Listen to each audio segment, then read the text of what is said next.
Kembali kita bahas tentang Microsoft PowerShell 3.0, tentang pipeline of processing oleh saya Bobby Iskandar Zulkarnaini.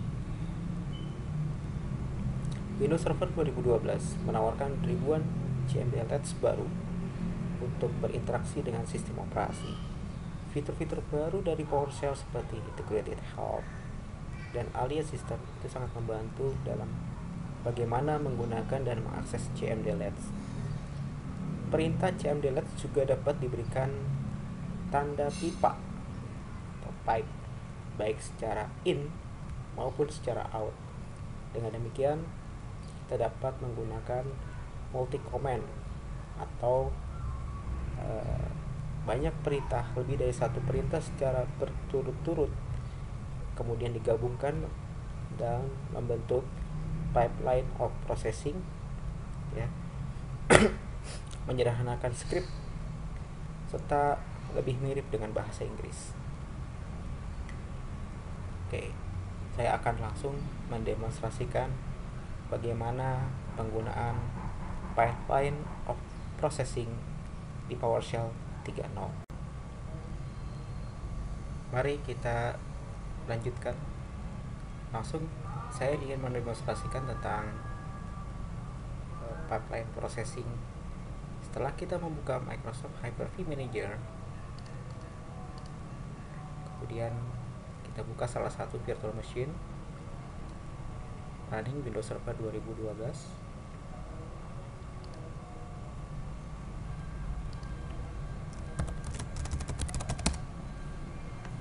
Dan setelah melakukan login sebagai administrator,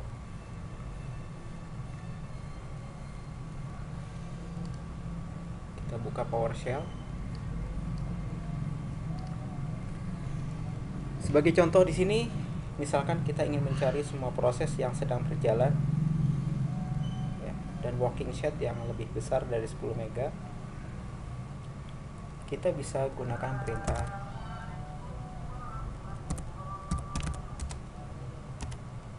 get process, kemudian kita kasih pipa,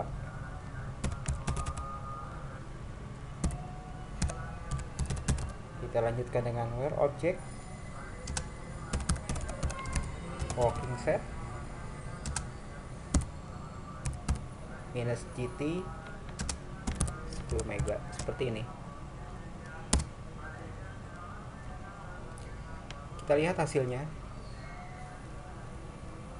Kita dapat melihat semua proses dari working set dengan ukuran lebih besar dari 10 mega.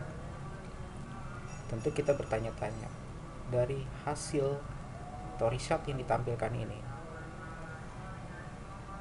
kita bisa melihat ada kolom handles, ada npm, ada pm atau ws, ada vm, kemudian ada cpu, ada id dan proses name. Hasil keluaran dari perintah berikut, saya awali dari mulai handles. Handles berarti jumlah dari proses yang sedang dibuka. Kemudian ada npm,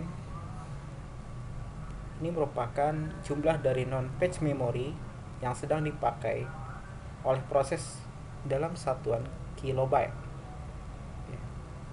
Sedangkan pm ini merupakan jumlah dari pageable memory yang dipakai oleh proses juga dalam satuan kilobyte. Kemudian ws menyatakan ukuran dari working set dari proses dalam satuan kilobyte. Working set berisi page dari memori yang dirujuk oleh proses saat itu, proses yang sedang berlangsung. Kemudian VM ini merupakan jumlah dari virtual memory yang dipakai oleh proses dalam satuan megabyte. Virtual memory meliputi penyimpanan dalam paging file pada disk.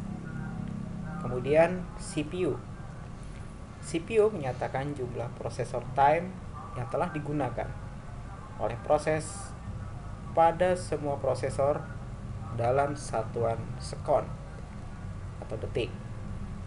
Kemudian ID dari proses itu sendiri atau PID. Kemudian proses name, ini nama dari proses. Apabila kita menginginkan hasil keluarannya langsung berupa nama, kita bisa tambahkan pipa atau pipe dan diikuti dengan perintah select object name seperti berikut. Di sini saya tambahkan pipa select object name.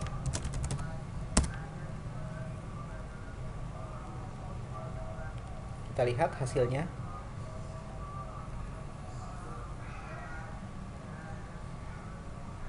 Langsung berupa kolom nama dari semua proses name yang memiliki working set lebih besar dari 10 mega. Demikian penjelasan secara hands-on tentang pipeline di PowerShell 3.0. Terima kasih.